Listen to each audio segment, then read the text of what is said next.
2019, Lamar Jackson didn't just win MVP, he made history. At 22 years old, he became only the second unanimous MVP ever, torching defenses as both the league's most dangerous passer and its most explosive runner. The Ravens went 14-2. The critics were silent, but Jackson's journey to stardom was anything but easy. From growing up in one of Florida's toughest neighborhoods, to losing his father and proving doubters wrong at every level. This is the incredible story of how Lamar Jackson rose to become one of the NFL's most electrifying superstars. Lamar Jackson was born on January 7, 1997 in Pompano Beach, Florida, around 36 miles north of Miami. Early life in Pompano Beach wasn't easy for Jackson, as many families in the area struggled to make ends meet. Then, real tragedy struck the Jackson family in 2005 when Lamar's father died of a heart attack, leaving his mother, Felicia, to look after 4 children herself in a rough neighborhood. The heartbreak was then compounded by the fact that Lamar's grandmother also lost her life on the very same day. Whilst his father's death left the young Lamar heartbroken, he channeled all of his energy into his one true passion, football. Like many young boys in the South, Jackson was obsessed with football from a very early age, and it was clear that he had an exceptional skill set. Jackson played Pop Warner football as a kid and quickly demonstrated to everyone that he was one of the best young players in the state, winning the South Florida FYFL Super Bowl in 2008. Jackson played safety, kicker, and of course quarterback, which was the position he enjoyed the most. He played at Boynton Beach High School, and during his 2 years there, he showed the dual threat ability that has become his trademark. Jackson's favorite player growing up was Michael Vick, which seems obvious if you watch any of his highlight reels. His electrifying speed and movement were always on show, but many questioned whether he could legitimately play quarterback at a higher level. In his time in high school, he completed just 47% of his passes, and whilst he clearly had a rocket arm, questions were asked about him as a reliable pocket passer. Plenty of top schools scouted him out, but many of them only had eyes for him as a running back or a receiver, which Jackson had absolutely no interest in. Felicia Jones agreed, having taken on a role as her son's manager, coach, and #1 fan, and she was determined that he would play quarterback in college. As a result, Jackson turned down the likes of Florida, Clemson, and Auburn, opting for a smaller name school in Louisville after coach Bobby Petrino promised to Jackson and his mother that he would solely play quarterback. During his freshman year, Jackson began to repay the faith that Petrino had in him. He threw for 1,840 yards across 8 starts and rushed for another 960, accounting for 23 total touchdowns. The Cardinals would go 8-5 that year, capping off the season with a 27-21 victory over Texas A&M in the Music City Bowl, of which Jackson was the MVP. A solid freshman effort, but no one was quite ready for his sophomore season. In 2016, Lamar Jackson silenced any doubters who had suggested that he wasn't cut out as a college quarterback. He threw for 3,543 yards and 30 touchdowns with just 9 picks, whilst also rushing for a ridiculous 1,571 yards and 21 touchdowns on the ground. He opened his account with a wild 8-touchdown outing against Charlotte, laying the foundations for several other massive victories throughout the year. These included a stunning 63-20 conference win over number 2 ranked Florida State, where he ran for 146 yards and 4 touchdowns, shocking the college football world. From that moment onwards, he was the frontrunner for the Heisman Trophy, and he never gave up that status at any point. The stats would tell you that he was the best player in college football that year, and so did the tape. It was clear to everyone watching that Louisville's number 8 was a special talent and a nightmare to scheme against. Despite 3 disappointing losses to end the season, including a 29-9 loss to LSU in the Citrus Bowl, Jackson ended the year with a haul of awards, including ACC Player of the Year, the Maxwell Award, the Walter Camp Award, and of course, the Heisman Trophy, becoming the first Louisville player to ever pick up college football's highest honor and becoming the youngest man in history to win it just 28 days before his 20th birthday. For a quarterback to play this well, this young, was almost unheard of, and he kept it up throughout 2017. Jackson's numbers were even better in his junior year, with 5,261 total yards, although the team fared worse during that campaign, going just 8-5, including close losses to Boston College and Wake Forest. Although he had been fantastic again, he would miss out on that year's Heisman, finishing 3rd behind Stanford running back Bryce Love and Oklahoma quarterback Baker Mayfield. Lamar had been the most exciting thing to happen to Louisville football in a long time, but now it was time to move on and try his hand at the next level.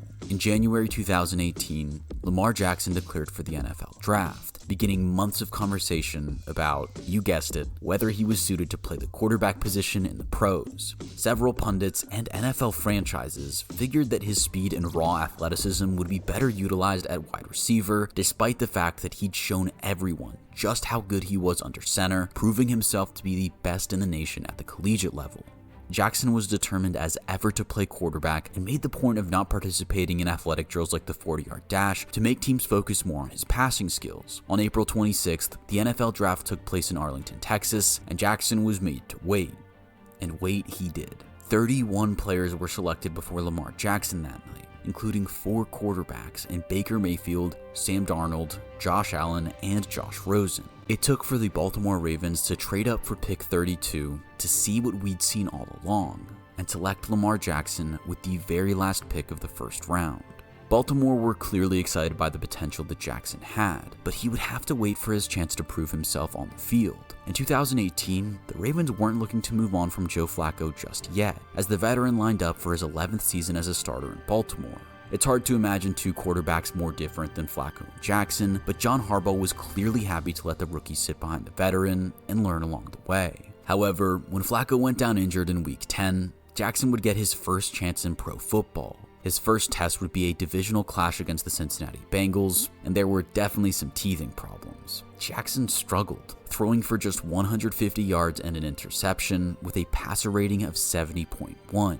But the Ravens did pick up a crucial 24-21 victory, giving the quarterback his very first win as a pro.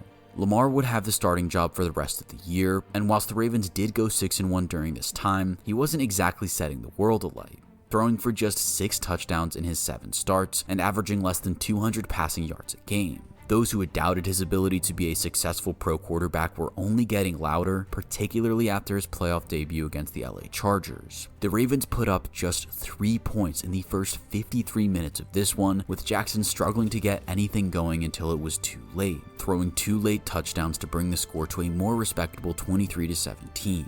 No one was disputing Jackson's ability as an athlete, but there were still real questions about him as a passer, questions that had dogged him since he was 11 years old. Would Lamar Jackson ever be an elite NFL quarterback? Yes, he would. Prior to the 2019 season, Flacco was traded off to Denver, confirming that Jackson was the man going forward in Baltimore. Considering how different the two men's playstyles were, this was a huge task for John Harbaugh and his staff, as they had to restructure the entire offense around Jackson to try and maximize his obvious strengths, and it paid off very quickly. Jackson began his 2019 season with an insane performance against the Miami Dolphins, in which he recorded the rare perfect passer rating of 158.3. Jackson threw for 324 yards and 5 touchdowns on just 20 attempts, recording more touchdowns than incompletions, and he barely used his legs in this one, with just 6 yards on the ground as he lit up a sorry Miami defense through the air. He addressed the doubters directly in his post-game press conference, joking that his performance was not bad for a running back.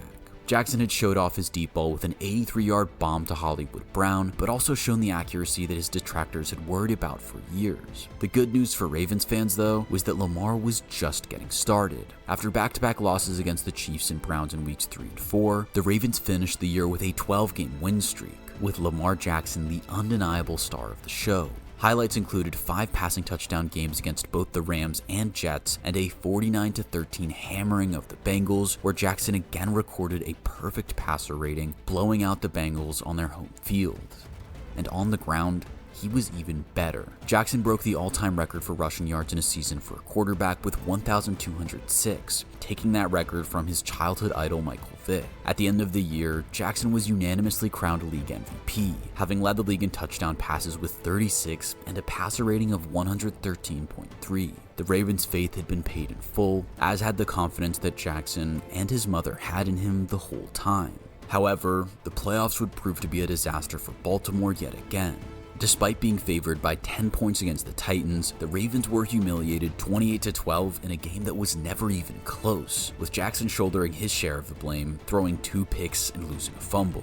The following season, Jackson never quite hit those highs, but still had a productive year, with 26 touchdowns and 2,757 yards through the air and another 1,000 yards on the ground. but once again, he struggled in the playoffs. After getting revenge on Tennessee in the wildcard round, Jackson had a tough outing against the Bills, including a devastating pick six and a 17-3 loss in Buffalo. Both the 2021 and 2022 seasons that followed would see Jackson miss significant time through injury, with his absence often felt by the team. Since Lamar became the starter, the team are 4-9 in games without him, highlighting the obvious fact that Lamar is the man who turns a decent team into one of the league's best. This was apparent during the collapse at the end of the 2021 season, where Jackson, named as a Pro Bowler that year, was absent due to an ankle injury, missing the final 4 games of the year, only able to watch on as the Ravens lost all 4 and missed the playoffs as a result.